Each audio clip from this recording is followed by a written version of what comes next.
Aujourd'hui, nous allons commencer l'étude des condensateurs. Nous avons vu que l'influence entre les conducteurs induit une augmentation de la charge, c'est-à-dire que les charges se condensent pour être plus grandes pour le même potentiel. Ceci nous amène à la définition d'un condensateur. Un condensateur est un ensemble de deux conducteurs en influence totale. Chaque conducteur est appelé armature. Le schéma d'un condensateur est le suivant. Vous avez l'armature A qui a le potentiel VA et la charge QA qui est égale à Q.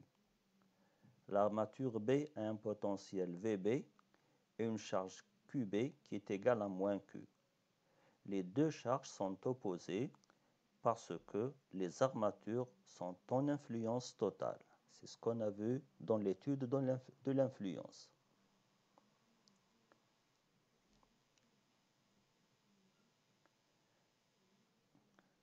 La capacité d'un condensateur est définie par la relation QA égale C fois VA moins VB, ou bien par la relation QB égale C fois VB moins VA.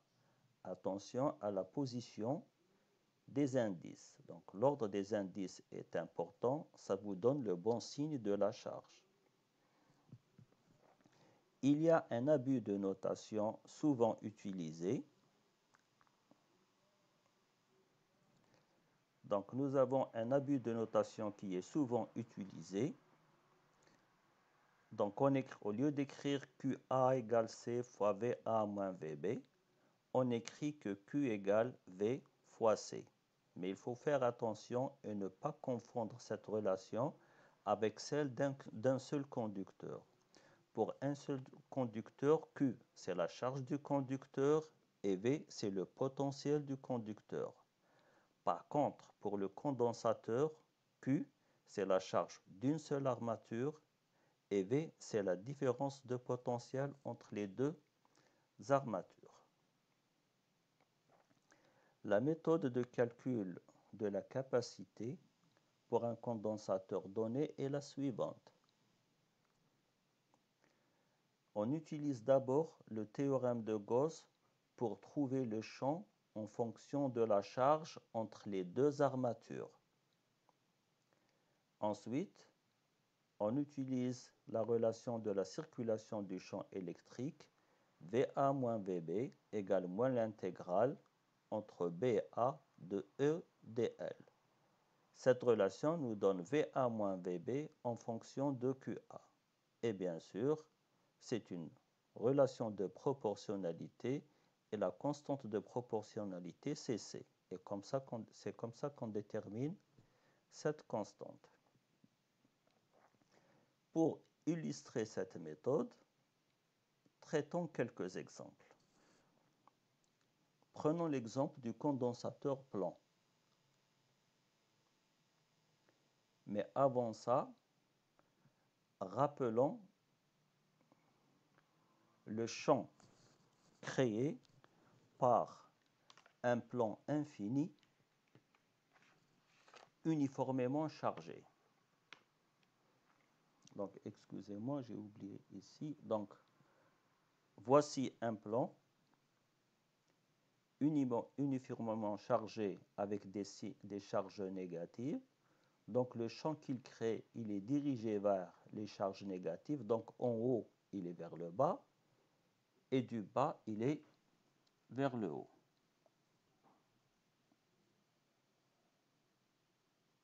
Voici le champ.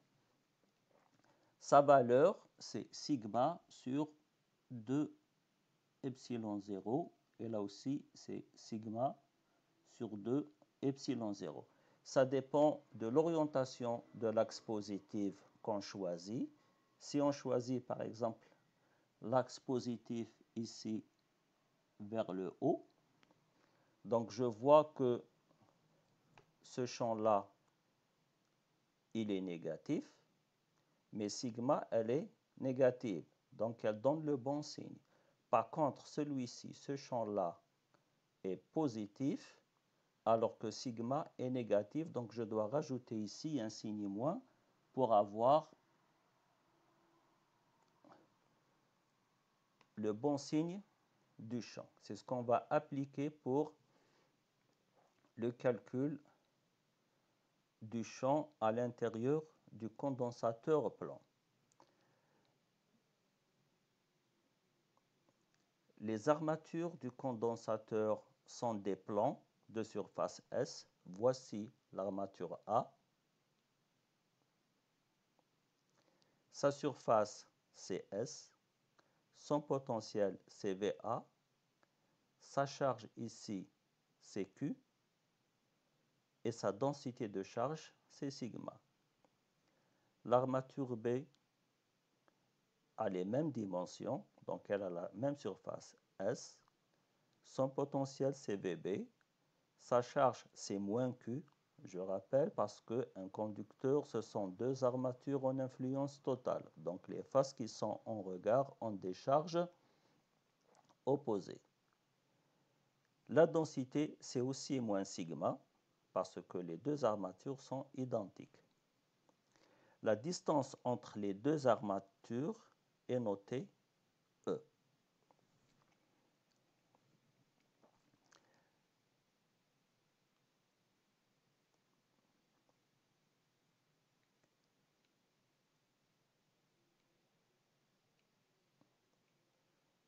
Les dimensions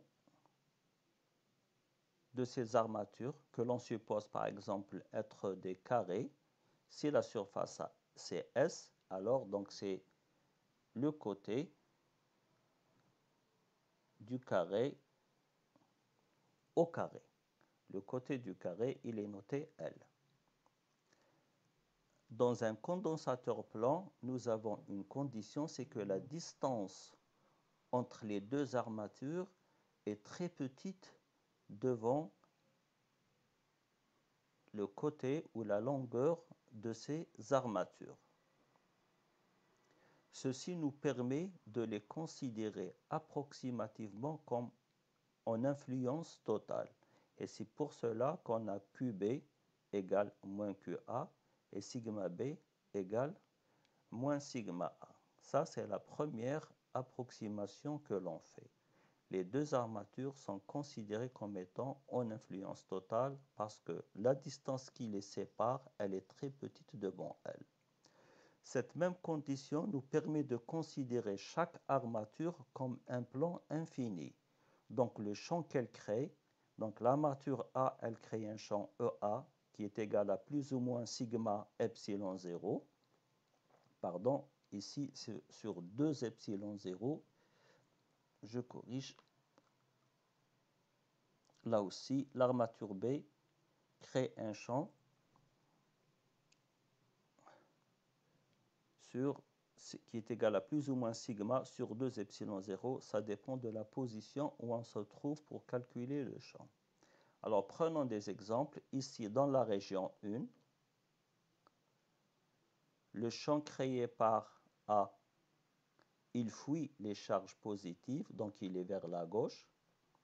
Le champ EB créé par l'armature B, qui est négative, est dirigé vers la droite, vers les charges négatives. Dans la région 2, c'est celle-là qui nous intéresse le plus. Le champ A fuit toujours les charges positives, donc il est dirigé vers la droite. Le champ EB, créé par l'armature B, est aussi dirigé vers la droite parce qu'il se dirige vers les charges négatives. Dans la région 3, le champ EA est dirigé vers la droite, il fuit les charges positives. Le champ EB est dirigé vers la gauche, il se dirige vers les charges négatives. Ceci nous permet de connaître le signe, est-ce que c'est un plus ou bien c'est un moins, sigma sur 2 epsilon 0. Commençons par la région 1. Nous avons EA, il est négatif et sigma est positif, donc c'est EA, c'est moins sigma sur 2 epsilon 0. EB est positif, donc c'est sigma sur 2 epsilon 0. Le champ total EA plus EB est nul. Donc dans la région 1, le champ est nul. Dans la région 3, c'est la même chose. EA est positif, donc c'est sigma sur 2 epsilon 0. EB est négatif, donc c'est moins sigma sur 2 epsilon 0. Le champ total, qui est la somme des deux, il est nul. Dans la région 2, qui nous intéresse, parce qu'on veut calculer le champ à l'intérieur du condensateur, donc dans le condensateur, on remarque que EA égale EB égale sigma sur 2 epsilon 0. Donc le champ total, c'est sigma sur epsilon 0. Une fois que nous avons obtenu le champ à l'intérieur du condensateur, on peut calculer la différence de potentiel VA moins VB.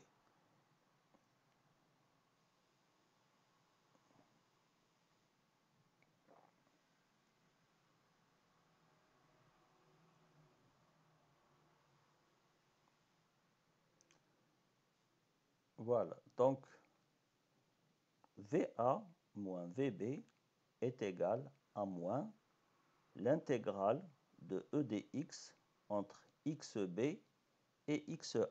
On remarque que xb est égal à E et xa est égal à 0. E est constant, il est uniforme à l'intérieur du condensateur, il est égal à sigma sur epsilon 0, donc il est constant.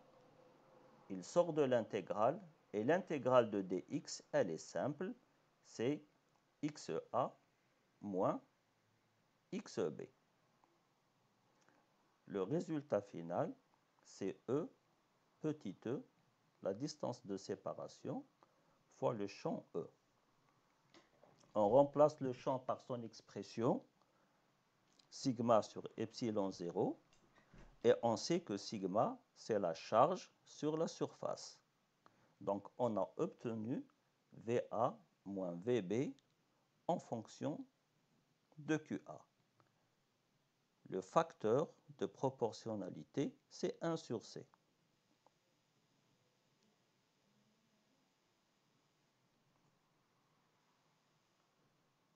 Donc, la capacité du condensateur plan, c'est QA sur VA moins VB en utilisant la relation précédente. Donc, je divise QA par VA moins VB. Je trouve que C est égal à epsilon 0 fois S sur E. Donc, l'influence augmente, c'est-à-dire la capacité augmente, ou bien on dit l'influence augmente si epsilon augmente. Donc, au lieu de epsilon 0, je prends epsilon. Donc, je place un autre milieu entre les deux armatures qui est différent de l'air, ou bien différent du vide. Je peux aussi augmenter les surfaces des armatures. Donc, plus les surfaces sont grandes, plus elles s'influencent entre elles. Ou bien, on fait diminuer la distance de séparation. Plus on rapproche les armatures, plus la capacité est grande, c'est-à-dire que plus l'influence est grande. Ces constatations physiques nous permettent d'apprendre par cœur l'expression de la capacité. Et on voit qu'elle ne dépend que de la géométrie des conducteurs qu'on utilise. Ceci termine le cours d'aujourd'hui. La prochaine fois, on calculera les capacités des conducteurs sphériques et cylindriques.